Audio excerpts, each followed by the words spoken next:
For almost a year, when The Last of Us came out in July 2013, I wasn't sure how to react. Another post-apocalyptic, zombie-infested reality franchise with a grim protagonist fighting for survival in a world he or she no longer recognises. Been there, done that, got the t-shirt. It wasn't until August of this year did Naughty Dog recreate the game for the PS4, named quite boldly The Last of Us, Remastered, with an additional episode left behind. Finally, I decided to belatedly hop onto the bandwagon and discover this winner of over 200 Game of the Year awards on the PlayStation 3. In the first hour of the game, the player is transported into this fantastic looking world, which even on the PlayStation 3 is unfathomably beautiful. From the broken down buildings of the city to the wondrous landscape of the outside world. Even the characters are motion captured to express even the tiniest forms of emotion, the closest you'll ever get to realism in a game. The plot is nothing too complex to comprehend.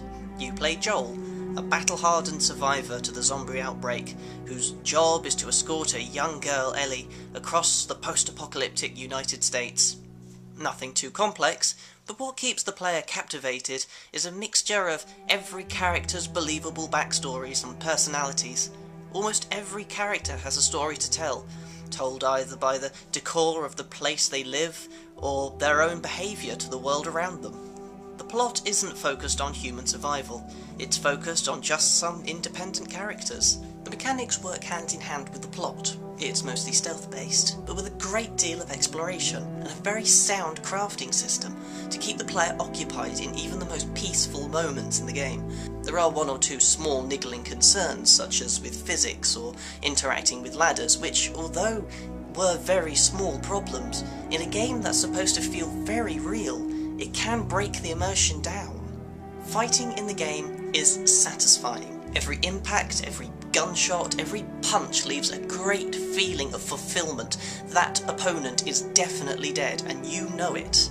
But my personal favourite is knowing that you're outgunned and outnumbered, and the only thing you have left to do is run. The game isn't generous with ammunition, and melee weapons can break, so you'll find yourself fleeing rather than fighting at least once in the game.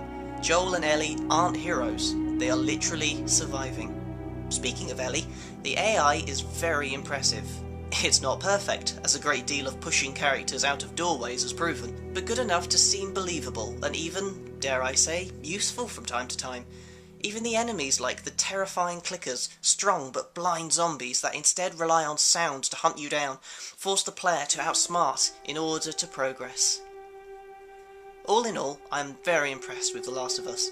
I played this on the PS3, so although I wasn't treated to the PS4 remake's visual quality or that extra episode that lets you play as Ellie, I still found the game incredible to behold. I know I've used the word immersive quite a lot of times so far, but there's no other way to describe this game. This game, from the very beginning, grabs your attention, and it refuses to let go until right at the end.